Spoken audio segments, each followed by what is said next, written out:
Aujourd'hui, nous avons reçu cette activité de l'association des jeunes engagés pour la santé communautaire de la région des Coursiers, qui est une association qui vise à faire la promotion de la santé et lutter contre les maladies. Et cette association a vu opportun de venir faire le dépistage dans la commune au regard de la situation sécuritaire et sanitaire de la commune. Nous savons que les problèmes de santé souvent sont dus à des problèmes de précarité, le manque d'hygiène, le manque de ressources en termes d'alimentation, le manque de logement. Et vous savez que les personnes déplacées internes ne sont pas dans la localité.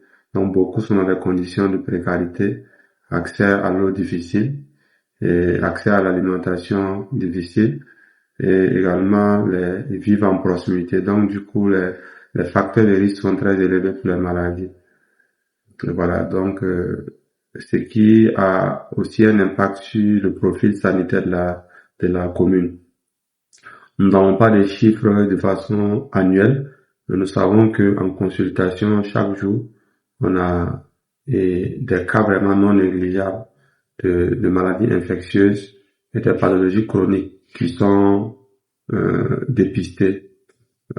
Aujourd'hui, pour cette activité, l'association a décidé de dépister 200 personnes. Et le dépistage était orienté spécifiquement sur l'hépatite B et le VIH et la syphilis et parallèlement l'hypertension. Il faut dire que c'est une population qui est un peu appauvrie avec la situation. Donc beaucoup ne viennent pas forcément en consultation. Voilà, et c'est plus l'automédication qui est faite et le recours aux médicaments traditionnels.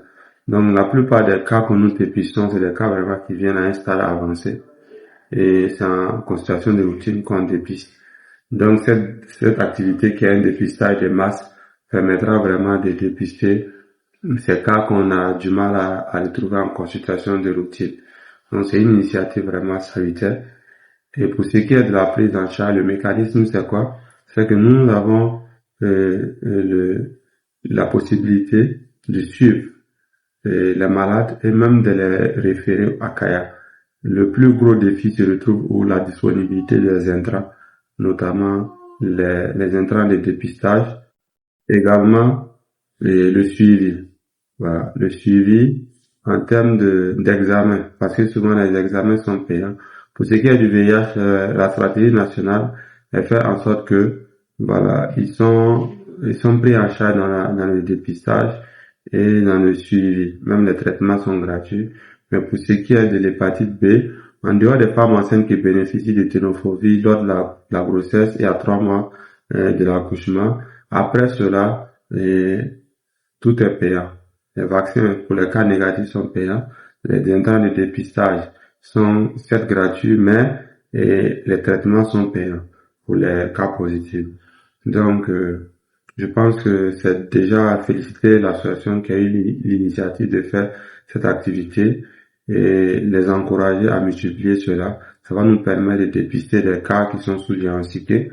Également, ça va aussi encourager la population à venir se faire dépister même en dehors de ces cas de campagne-là.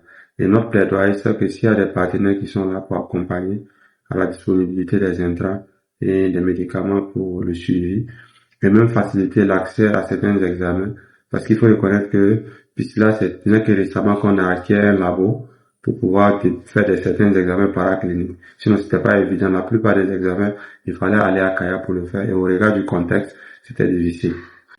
Au laboratoire, aujourd'hui, nous avons le minimum nécessaire, notamment la numération formée sanguine, c'est-à-dire que l'examen qui permet déjà de dépister les cas d'anémie, les cas d'infection, voilà. Et nous avons éventuellement la goutte épaisse pour pouvoir dépister les cas de paludisme. Nous savons que la première cause de mortalité chez les enfants et les femmes enceintes, c'est le paludisme.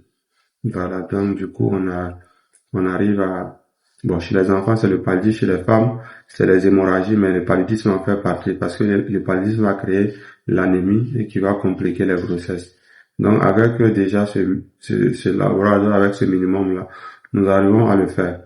Mais pour ce qui est de certaines pathologies, on a besoin souvent de dépister comment on appelle ça, de faire des examens mieux poussés pour pouvoir mieux prendre en charge certains cas chroniques, notamment les examens en rapport avec les bilans hépatiques, le bilan rénal, voilà, et l'ionogramme et tout, on l'a pas. Voilà. Et mais on espère que si tout va bien, que les partenaires arrivent à nous soutenir, on pourra acquérir ces bilans-là afin de faciliter aussi la prise en charge sur place, parce que les populations sont très réfractaires à l'idée de se faire évacuer à Kaya. Voilà. Tant qu'en tout cas notre expertise locale arrive à le faire, si les bilans sont là encore, ça peut nous outiller davantage.